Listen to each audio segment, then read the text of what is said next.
Welcome to It's a New Day. My name is James Young. And today my guest is? L.K. Lewis. Are you from Rochester? Yes, I am. Okay, tell us about where you grew up with and your part of Rochester. All over. Okay. As far as where I grew up, I lived in the city of Rochester until I was about 5, 6, and then my parents, they were one of the first African-American families to move to Penfield. And I lived there until I was about 13, and I was back in the city.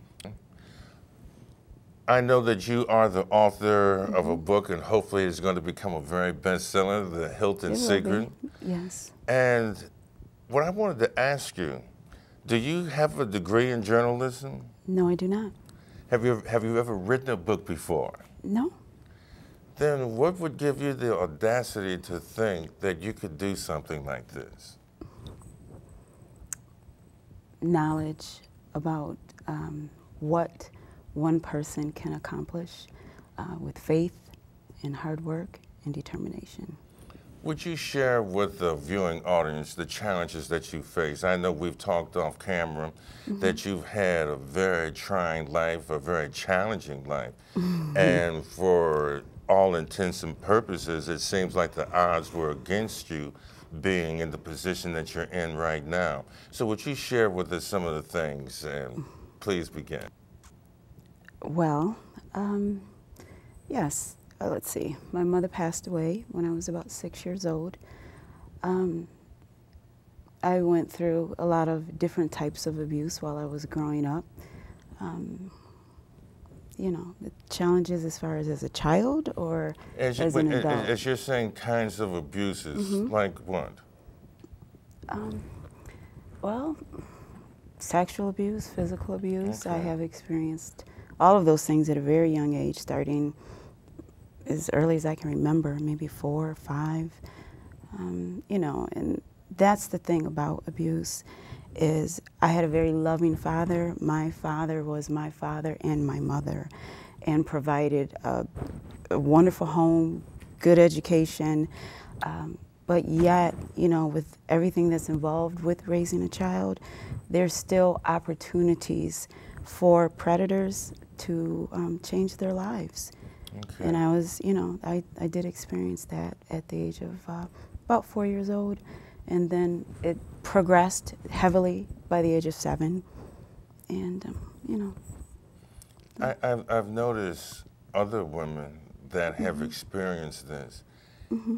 It becomes so crippling to them that it basically shuts down their entire life. How did you get past that? Or what did you do?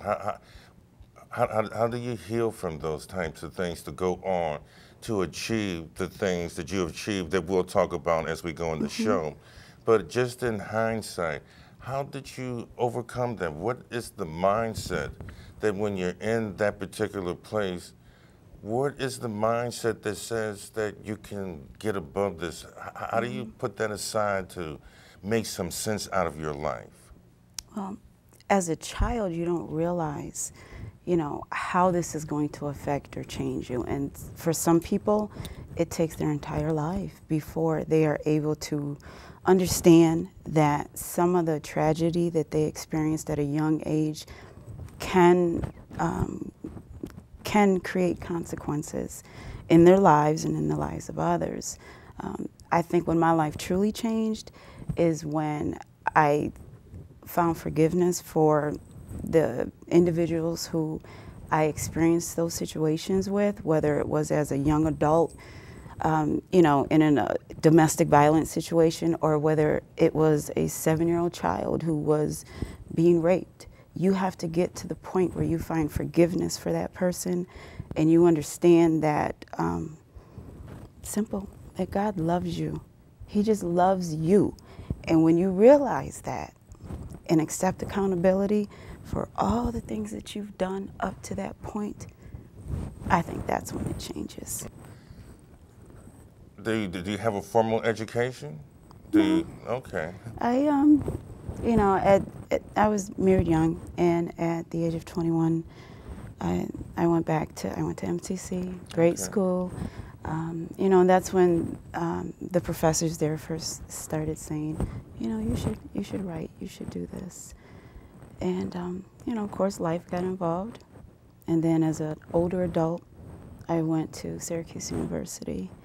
And, you know, it's not an accreditation because so much was going on in my life at the time that I didn't put forth the effort that I think it deserved. Okay. Yeah, so. When did you start developing the ideas for this book? When did that all begin to take form? Well, you get signals, you get things that are happening. You know, when in the book, there's a lot of things that, you know, I'm going through, and I knew when I was going through it. And the book is just based on my life as a 25-year-old to 35-year-old woman. And you know, there were so many things that I was going through. A friend of mine would say, you know, your life is just, it's just different. You should write a book about it. And I think that seed that she planted in me carried me to a place where when I was at my absolute, I remember the day that I started writing. I was living in Syracuse, and it was Thanksgiving, and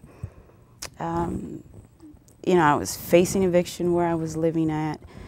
And, you know, I'm from Rochester. Rochester is my home. But because of the things that had happened that are in the book, I fled to Syracuse. And I was there alone with my children, all 7 of them. I stayed there 8 years. So at the end of that line, I just, you know, remembered something my grandmother said. And she always let me know that you can achieve anything, that it is your God-given right. It is your heritage to prosper. So I was never one of those people that thought, I can't do this. You know, I think that was instilled in me, and that within itself was a blessing, because I know a lot of people who are successful that didn't have that, and that was something that I was blessed with. That was something my grandmother gave me, my father gave me, and my mother, who passed away at the age of 32.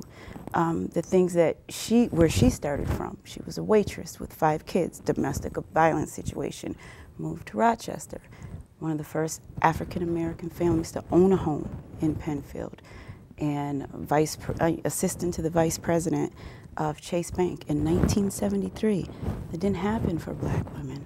So I was blessed with those role models in my inner circle. But today, there's role models everywhere, and I reach out to those things, those scenarios, and you just dig within yourself.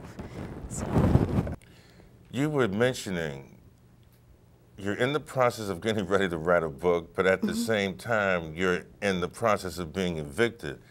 How do you do that? How do you do both of them at the same time? How do you concentrate on the idea of writing a book when you have your children with you, you're in the process of being evicted? What is that thought process like? The number one thing I always believed, that in order to get from where you are to where you want to be, is you don't allow your environment to consume you.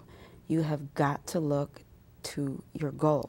And that night, that day, because you know, there's programs for women. If they're facing eviction, they can go to the Department of Social Service. And I went there, and I stopped myself there and said, when I was 18, with 2 children, I made a decision that this was not going to be my path, and it's not going to be my path.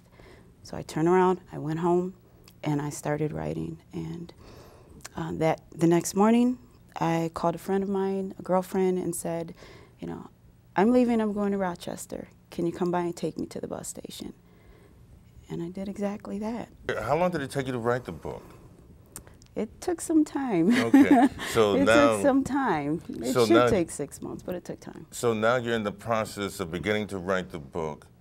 What challenges are you faced with as you're writing the book now? Okay, the very first thing I wrote when I came home to my father, who at that time, you know, he was living in the city of Rochester.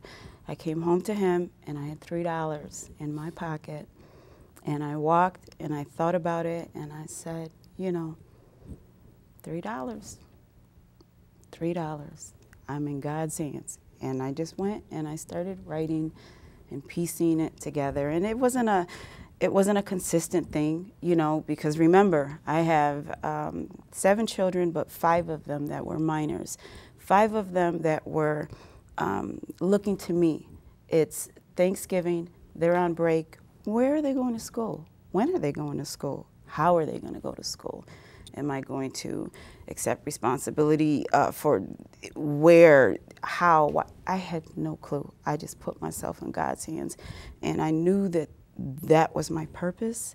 I knew that was my goal, and it wasn't easy. I mean, I remember at one point, my father, he had cancer, and so he had left the apartment and in the hospital, and I'm still there. I'm still trying to save money for, you know, a house that I thought would be perfect for them, a house around the corner from where I grew up.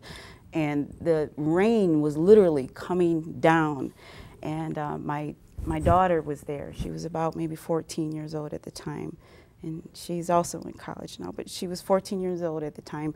The lights were off, and my other children were in the worst possible place in my mind and in my heart, and that was with their father. Before you begin, I want to really emphasize this. You're in a house, the rain is raining inside. Inside. The lights are off. In the winter. And in the winter on top of that. Okay. Yeah. And yet you're still moving forward. There's something telling you that you can do this. Not on DSS. Okay. You know, my father was an entrepreneur his whole life. He's, you know, at that time he's in his 70s, so he wasn't in a place financially, so there was no assistance there. But, you know, him being an entrepreneur, and you could sell a car, you could do this. So I'm constantly trying to grasp things that would help me to take care of my children and get us out of that situation. So I got to a point where I had accumulated about $8,000 or $9,000 worth of cars and money, and okay, kids, they're gonna hold on to that house, we're out of here. And the people that I got involved with to accumulate this, while my father was in the hospital, I'm thinking, they're taking care of it, you know, and it was an epiphany moment. My daughter was laying next to me, and we could hear it, and I'm trying to call, you know, I've got to move into this house. I need the cars. I need the money that you have off my commissions. And my daughter just looked at me and said, about 2 in the morning, and she said, "Mom, what if they stole it?" And we just looked at each other. And, you know, sure enough, yes, they stole it. So now, what do? I was able to still, I don't know, God touched these people's heart. I don't know. I just know God is always there, because the people who own the house still allowed my children and I to move in time for them to go to school there before, you know, the break continues. Okay, so now we're in the house 3 days. Are you ready? We're in the house 3 days. My daughter comes from Florida because, you know, when some of the kids went here, some went there. She comes from Florida with her grandmother. We are there 3 days. It's maybe a couple days after Christmas. And I get a call from her saying, "Mom, I'm across the street. The police are outside. The fire department is here. The house is on fire." And we all rush out, 1624 Quattro Road. I will never forget it. And I'm standing there with my daughter Cinnamon, my daughter Dominique, who feels nothing but guilt because, you know, she comes from Florida and has an accident. And now this house that we struggled to get into, the night after we all sat by that fireplace and experienced that feeling, nothing but carpet on the floor, no furniture. The night after that, we experienced that we are home. It's on fire. It's on fire. My goodness. Yeah. And how did you, how do you move beyond that? Because once again, I mean, things that you're sharing with us have become deal breakers for other people's lives. The way that you started out in your young life, there are people that have experienced that and it has just shut them down, but you moved forward. You've moved forward to now you're going to college and you're in college and you're fortunate to have someone say, you can write, you've got a talent that discovers this. Some more changes come into your life, you end up in somewhere else.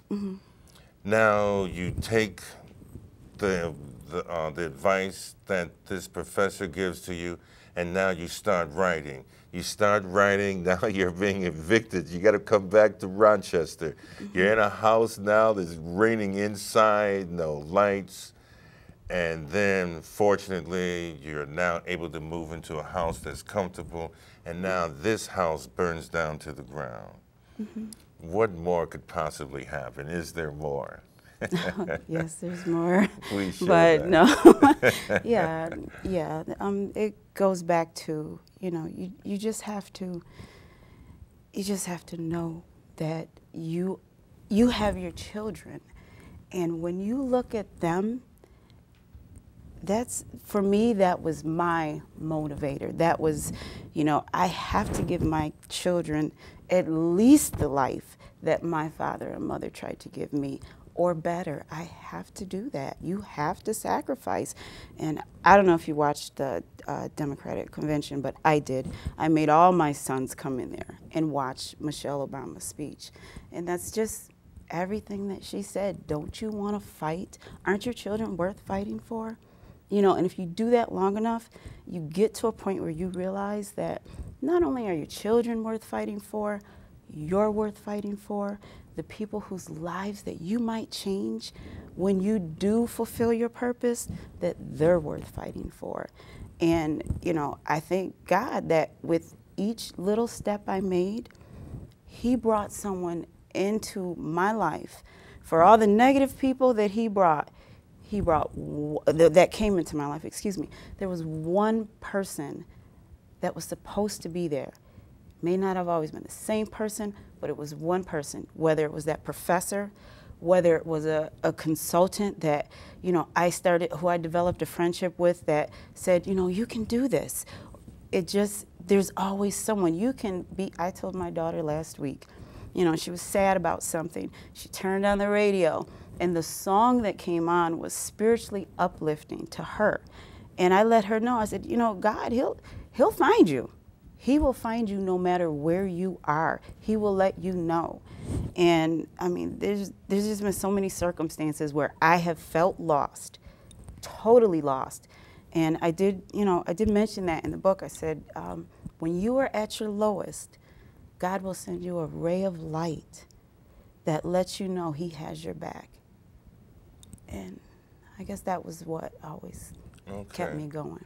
Now, we were talking off camera, and you were saying that one part of your life as well, that you were homeless. Now, is this the point of the time when you were homeless after the house burned down? But okay, you're saying several times. Yeah. And you're homeless with these children? Yeah, in that small segment of my life that I wrote about in the Hilton Secret, I went homeless to achieve that goal. I went homeless to achieve what I thought was an ideal life for them. And I believe that part of my failure at that time had a lot to do with, my thinking. I didn't understand that as a woman, you don't have to compromise yourself or others to get there. If it belongs to you, you own it, and a path will be made for you. It took me some time to realize that. And from my 25 to 35, seeing this house, I wanted that life for my children. To me, it represented what my parents gave to me. And people around us thought we were crazy. How are you going to live in this $200,000 house? You don't have anything. That's never been a deal breaker for me. I've always believed that if you want something, you go for it. It's just that simple. You don't think, I can't do this, I don't have this. You never allow yourself to feel like you don't have enough. because there will always be, I mean, you look at the athletes today, look at the people who are successful and fulfilling their purpose. The first thing they tell you that they had to conquer was fear. And once you get to that point where you can tune that out, and especially in the environment that you're in, I mean, that's the only way for me. It's like I function best in a positive environment.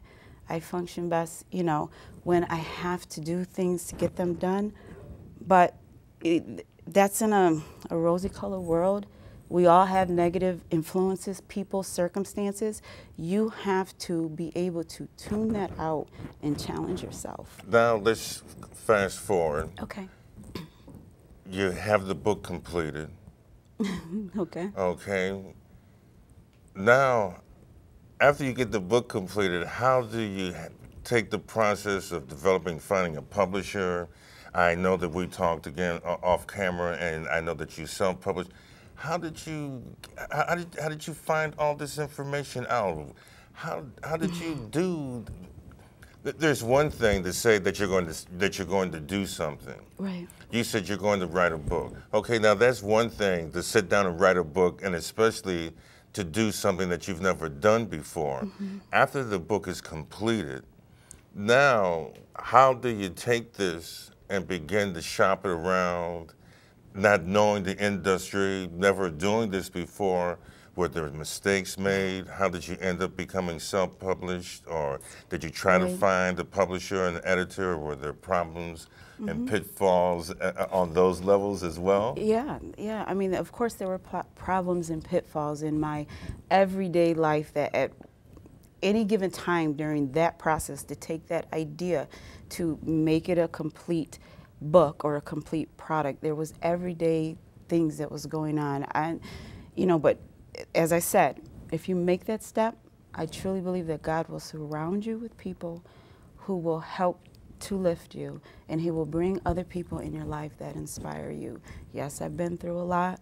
Yes, I have had pitfalls. Yes, a lot of times during my life, I didn't know how I was going to feed my kids. I didn't know how I was going to pay for that seminar. I didn't know how I was going to get on that plane for a seminar that I couldn't pay for, that was in New York City, to be in an environment with people who I don't know. I just knew it had to happen. And it did. So what you're basically saying to us is that the sacrifices that you made, part of the sacrifices because of the children, I would assume that perhaps maybe got in the way of completing a college education, because feeding the children come first. But still, you still supplemented with that education. You became self-educated, going to these different seminars to learn how to do the different things that you felt that were needed to help you move forward. Right. Let's talk about the company that you have now, Still Lace Production. Yes. And I know that you were mentioning that this is really something that you put together to help other women that want to do things, whether it be in production, publishing, writing a book, or whatever those things are, to give them some motivation, to let them see that you don't necessarily have to be born from a rich family or a family that's in the particular thing that you want to do. All you need is the idea and the determination. Would you tell us about Still Lace Productions? Definitely. Still Lace Productions was developed through exactly that, through trying to self-educate. How do, I have this book, how do I turn it into something you can walk in a store and pick up? How do I make it accessible to other women? So I did research. It's an internet age. If you don't have a computer, there's a library, there's places. I did research, and I found out the pitfalls of having a publisher or self-publishing or becoming an independent publisher. And as far as the filmmaking goes, I also did that. I went online. I looked, where can I find a seminar on filmmaking? Who's the best possible teacher for that? How much does it cost? And I made those trips. I got the bus ticket or train ticket to New York City, and I sat in the class, and sometimes in my car at night waiting for the next class to happen. It's just, what you have to do. So Still Lace came about by me, I guess I looked back at what I was going through in the book, as far as the things that I did to other people, the mistakes that I made, and then I looked at the women around me. My aunt, a friend of mine, a friend of a friend, and different people, and I realized that they all had this common denominator, and that was a struggle for stability. That was the one thing that we all shared. The one thing that meant the most to us is, what foundation am I going to build? And then I got some self-cleansing and forgiveness of myself for the things that I did up to that point, you know, that I used the stability of my children as an excuse to do. And actually, I was at a car auction with my father, and it was right when I was in the middle of, you know, right on the brink of where I was supposed to go. Now, cars, I knew it all my life, but I knew I wasn't supposed to be selling cars anymore. I knew that there was something else. So I sat in the car, and I just sat in the car in the dark, and I just said, sometimes in order for you to stand, you have to sit down. And I don't know if you understand, if that resonates, what that means to me, but what that meant to me was those things that I did from 25 to 35, those choices that I made in part that destroyed other people, was because I always felt like I had to, you know, compromise myself, compromise my children, compromise the people I knew, compromise people I didn't know. And had I known then, you don't have to do that to be successful, then maybe some lives would be different right now. So I thought to myself in the car that night that if I feel this way, and if I can allow or reveal to other women in some way that what my experiences were, and I understand their pain, I understand why they feel like they're doing the things that they are doing, but they don't have to. Sometimes you have to sit. That's all. I believe that your story is so inspiring.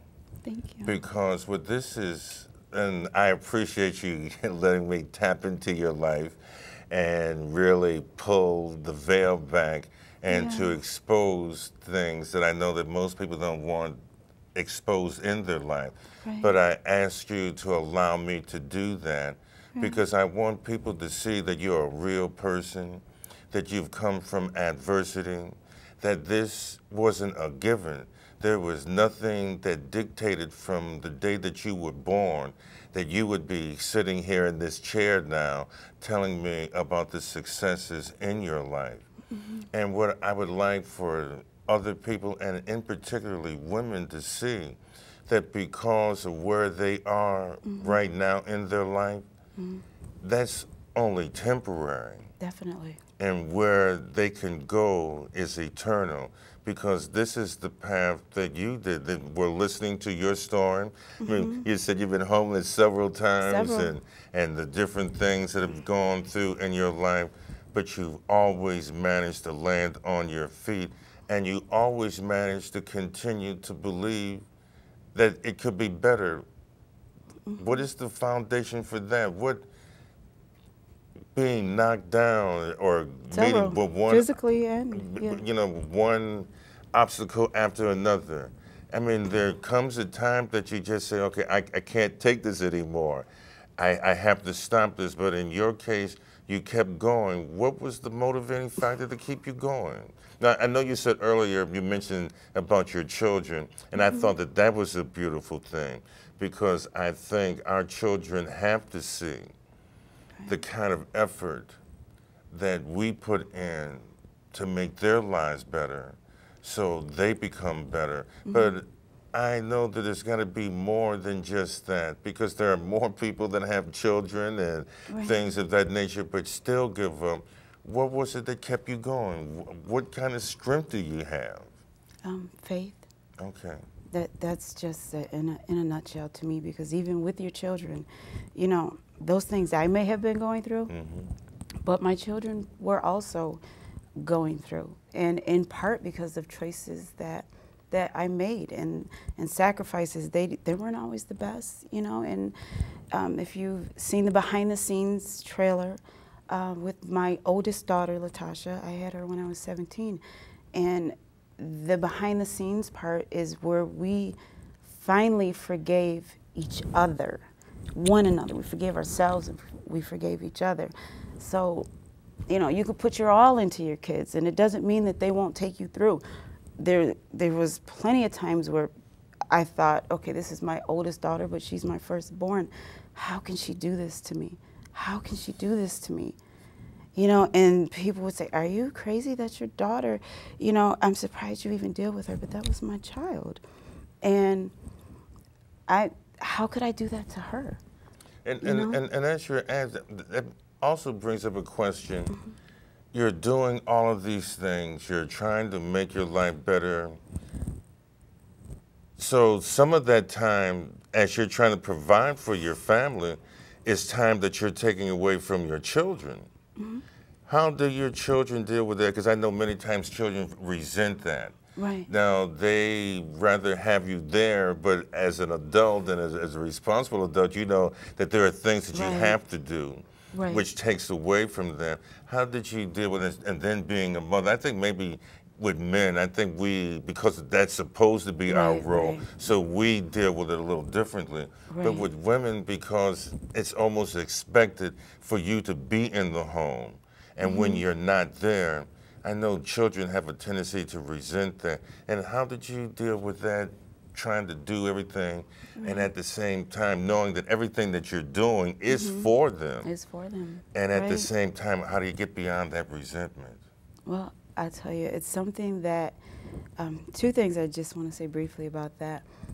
As my children were growing up, you know, of course, as parents, we make mistakes. And with my oldest daughter, the mistake was I had her young. I didn't instill in her things that, as a woman, she would need. And, you know, I made mistakes. I would tell too much to my children. You know, so when the older set of my children moved out of the house, I tried to redirect the way that I raised them. And I just let them know, you know, we would sit down together, and there would be a table with $300. And I said, every week we're going to pray over this, and we're going to ask God to bring, you know, more into our lives, because we need this. And we did that, and we did it for 4, 5, 6 weeks. And they were able to see how it builds, how it grows. And that gave them a clear understanding as to why I had to do what I was doing. And fast forward, now I'm, you know, an author. My book is published. The movie, The Hilton Secret, is in negotiations. The trailer is done.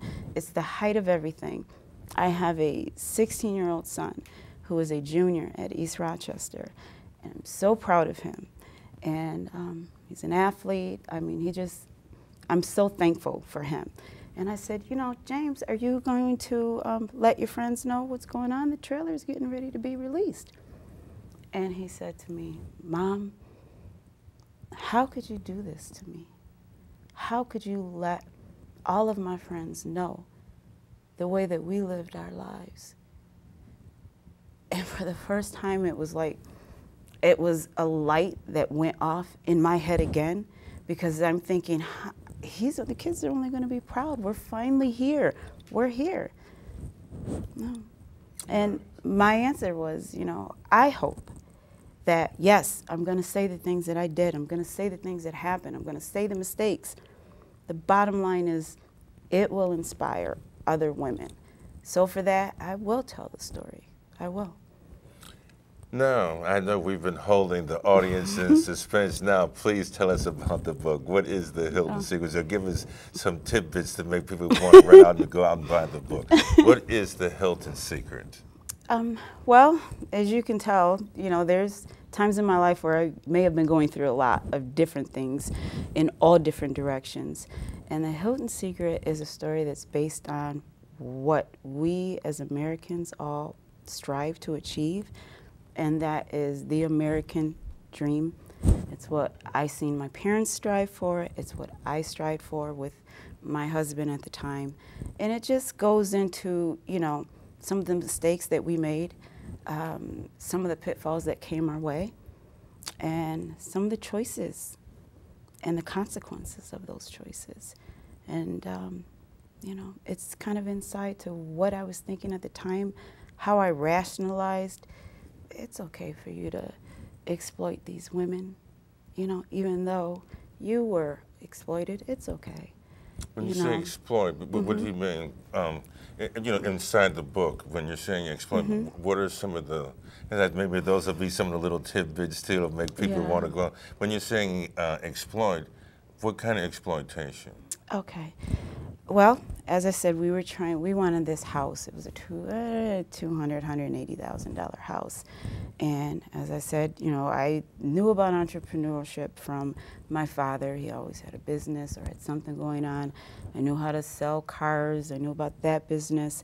But I also knew about other businesses. I knew about the escort service life and what was involved with that. And you know, so I knew that that was a way to achieve a lot of money in a short period of time.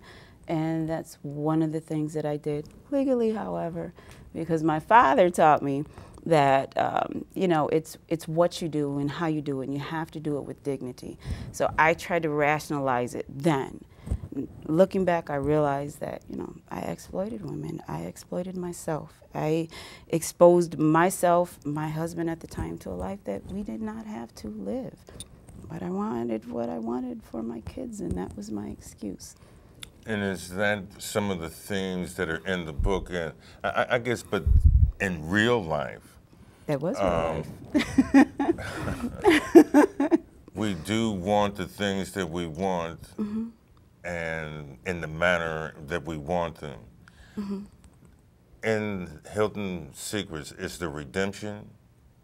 Do you talk about redemption, or is there some kind of redemption at the end of the book when you're talking about the exploitation? Does it end? Yeah, and don't get me wrong, the exploitation or the service aspect of it is a very minute part of the book. But I do touch light on that because it was the honest story as far as what was going on. It's more of a reflection of redemption because I wrote about that book about a 4 or 5 year period of time. So I'm still growing, a 25-year-old woman with children, 3 marriages. You know, I'm still finding myself. So total redemption, total accountability, total understanding only had not come. Only the signals. This is the wrong way. You should not be traveling this way. You know, and we're given those signals in different ways, sometimes through consequence, sometimes through tragedy, and sometimes just a soft, subtle voice. And so you will hear that soft, subtle voice throughout that book while the main character is making some of the most traumatic mistakes of her life and doesn't even realize it. Same thing with the male character in the book, who also self-compromised, who also made a lot of mistakes. And the people, you know, within that environment. It's about living. I lived in one area, you know, and I wanted my children out. And to me, because there was just nothing worse to me than that, than to not have them properly educated as I saw it. Not understanding that their education started with me. It wasn't about the zip code that I lived in or the zip code my sister lived in, but at the time, in my mind, it was. She raised her children in the city. I raised my children in the suburbs, and I felt like if I did not have them where they were, that the negative effects of everything else that was around my sister children would circumvent our lives. And, you know, in part that's true.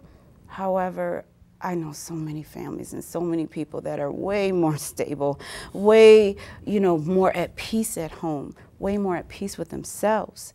And it's families that are strong and positive and that lift people up. Has nothing to do with where you live, nothing. I was going to ask you about that. I was going to ask you, what is the, after you're looking at the two different zip codes, at the end of the day, what is the real difference? Are you happier than she is? Is she happier? Or how does that, what was that mix? And you answered that, and that is a major, major question that needs to be answered, because we think that the grass is greener on the other side. But maybe the reason why the grass is greener on the other side is because they're watering the grass more. Right, exactly. Exactly, exactly. And it goes, you know, right back to when I was telling you the rain was coming in, you know, and it's just me and my children, and the rain's coming in. It wasn't about that environment. It was about that bond that I made with my 15-year-old daughter that night, that as a family, we will get through anything. And I don't think I could have experienced that had I been living, you know, in a very comfortable suburban lifestyle. That bond came from that moment, and that bond we still share today. That's one of the things, too, that I share with people that have children, because somehow we've developed this notion into thinking that we have to bestow all these gifts and things on children, when the fact of the matter is what they really want is our time and our love. Exactly. And if I can just, I have 7 children of different ages, from age 12 to 27.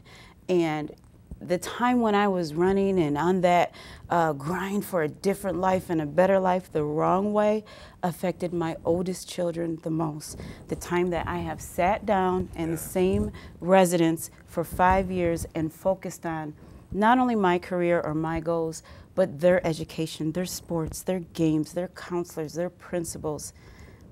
They have so much more of an advantage than my older children. And I say that, you know, with pain. You know, twice a week on the phone with my daughter in Syracuse, I say to her, I'm sorry that what I struggled for you your entire life, I did not achieve before you were 18. And my younger children, they have that. So of course there's sibling rivalry, but they have that. They have a mom. Even with my career, they still have a mom that is there every day, that cares about what's going on in school. I'm so thankful that I know my kids' principals, I know their counselors, I know their teachers, and they all in turn support not only my children, but what's going on in my life, because they understand it's a whole. And when we did the premiere and the trailer release, my children's, even though it's based, if you've seen the trailer, I mean, there's racial issues there. There's violence, there's abuse, there's things that as an administrator in a school, you may not want to say that you support, but they understand that this is a real part of our community, even still. And they showed up, they were there. What does this do for their self-esteem? Because I know, well, listening to your story, I mean, I'm very impressed. So I'm just imagining that your children have really got to be impressed, because here you are, this woman, this shero, if you will, going through all this adversity, and you've come out the other end very well. And though there were sacrifices made, as you said, with the older children, but now the younger children are living in a much better space, I know that they've got to feel a real sense of gratitude. There has to be definitely a closeness, because here, when, I don't know if you've let them read the book or how much of the book you've divulged to them, but knowing that you've come from absolutely nothing into something.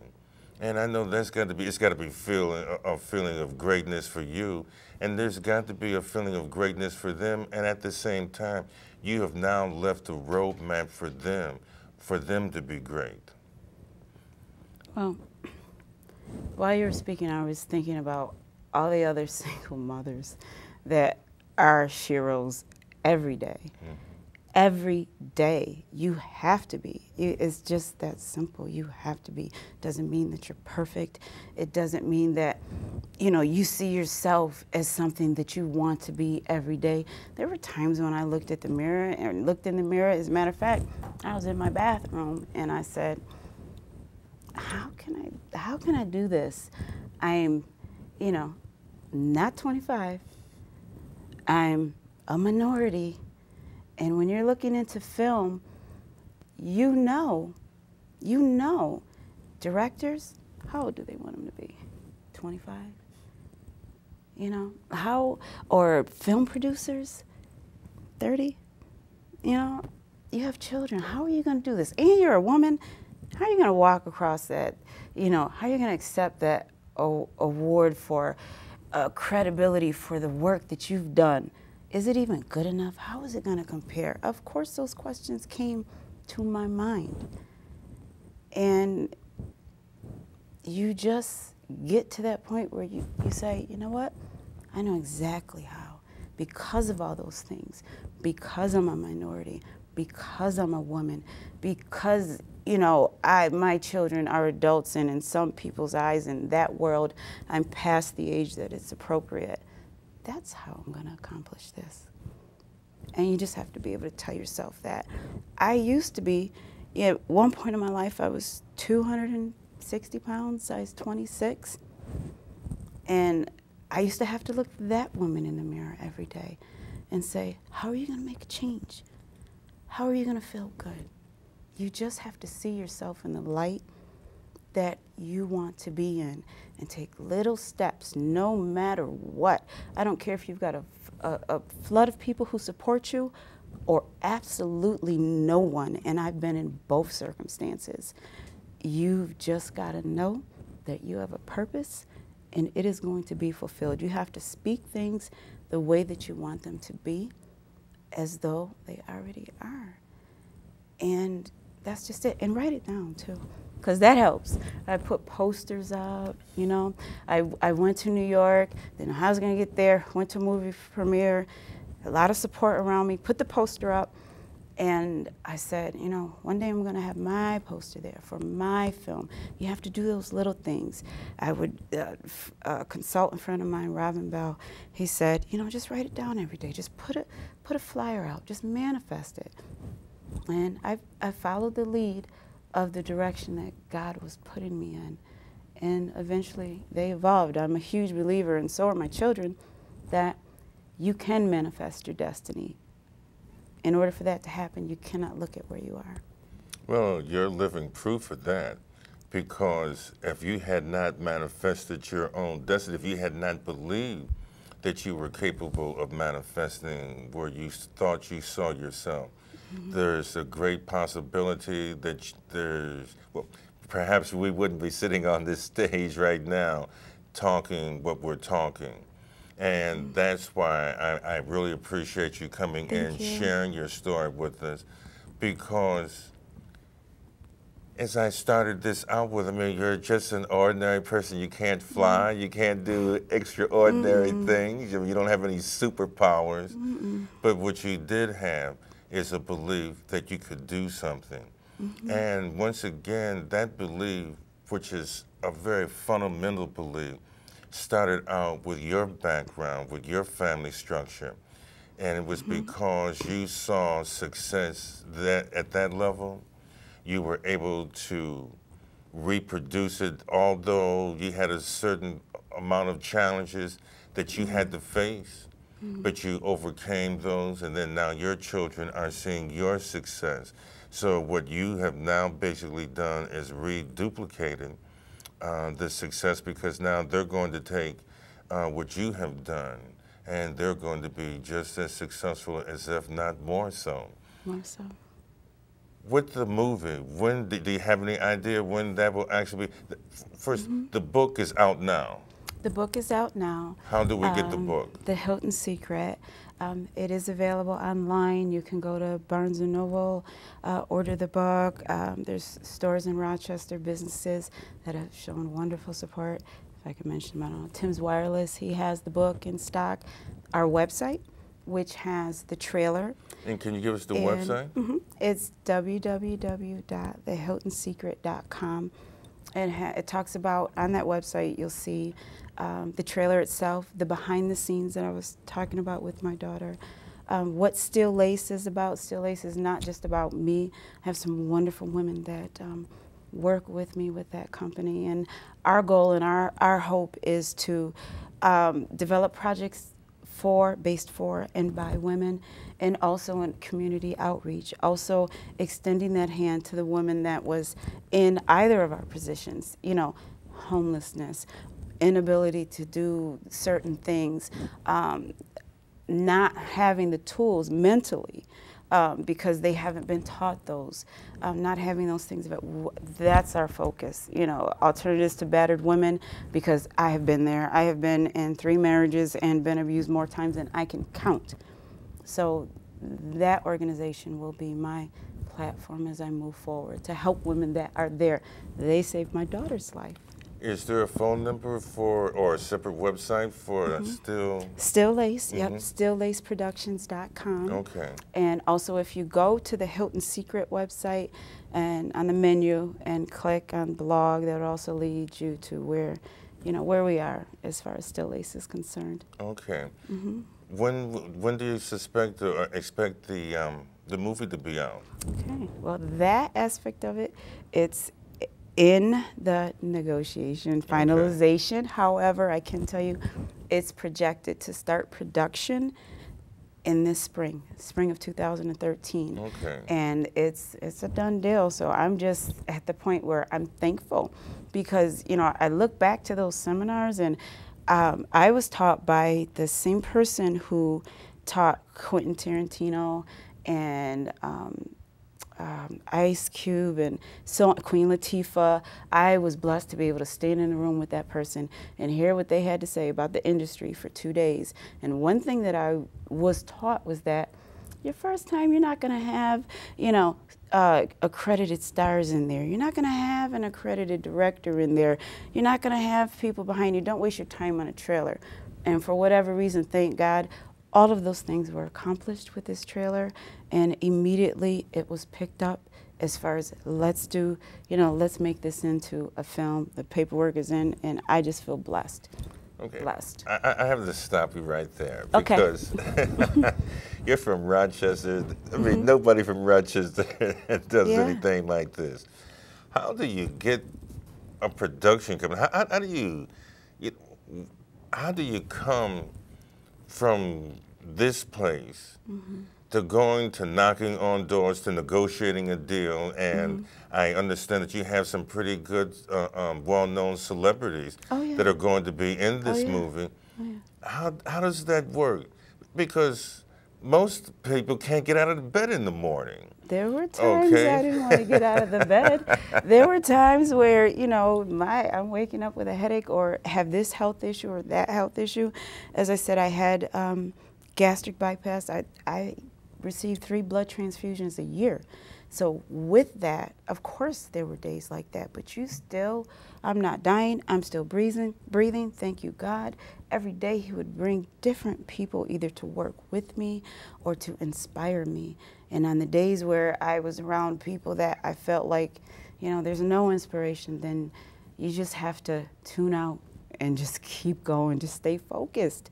Because I'm thankful, yes, Terry J. Vine, as a matter of fact, September 29th, I will be in Atlanta, Georgia, with her for a public screening, book signing, and everything that comes along with that. And she let me know, though, when she was here in town, you know, she let me know that this was something, this journey that I was going to go on was not just for myself, but it was a journey that I needed to take. And she let me know that I'm going to be in a different atmosphere. I'm going to be in a different environment. And I thank God for that.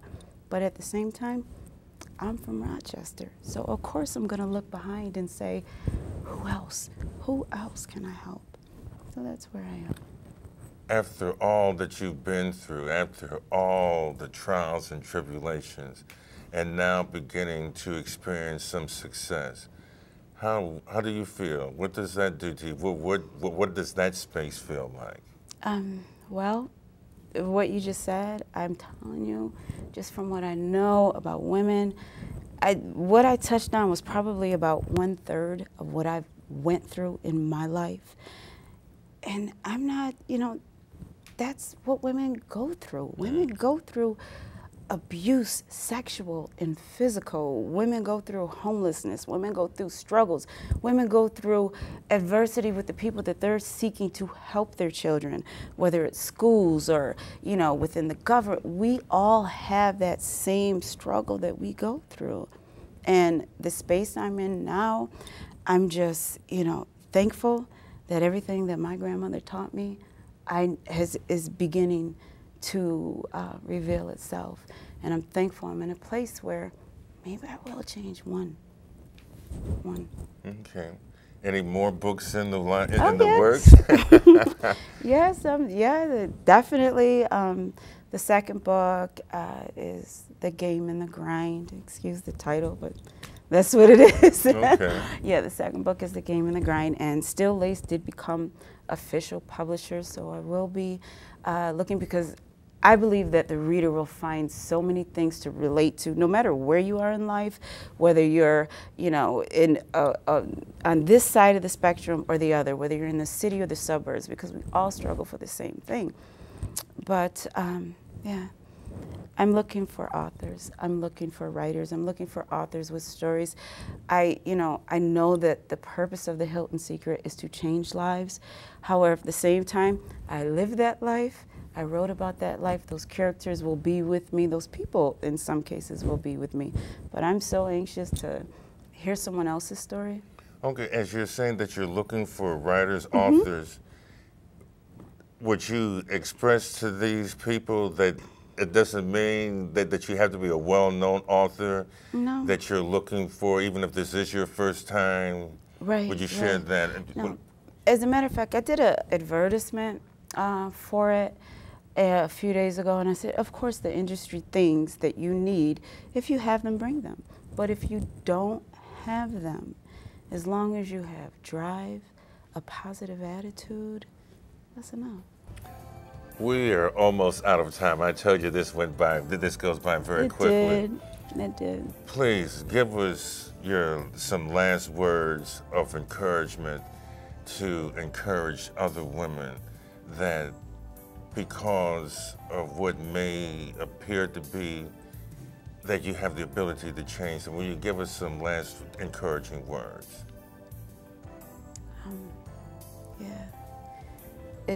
If I had to say anything to a woman, I would just say, don't beat yourself up.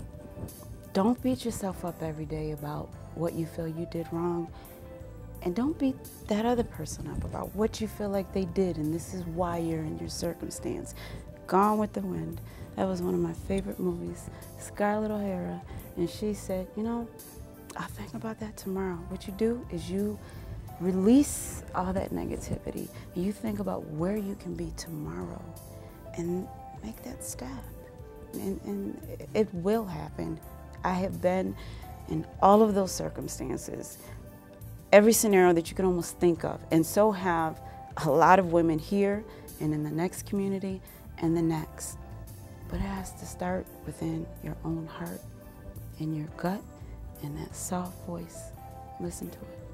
Well, with that, I'd like to thank you so much for coming on the show. Thank you. And I know that you have touched a lot of people out there, because I So, definitely find this to be very, very inspiring. Thank you. And just as a little note, you said you have seven children. Well, I have 8, and I Okay. always say all by the same woman. And there's 7 That's girls right. and 1 boy. So that's to show you how determined I was to have a boy. That's right. But thank you so much for Thank you coming on the very show. much, Mr. And Young. this was so great. Thank you. Thank you. You were inspiring. Thank you. Thank and your you. passion. Thank you. Thank you. My name is James Young. I look forward to seeing you next week. Be blessed, and remember, it's a new day.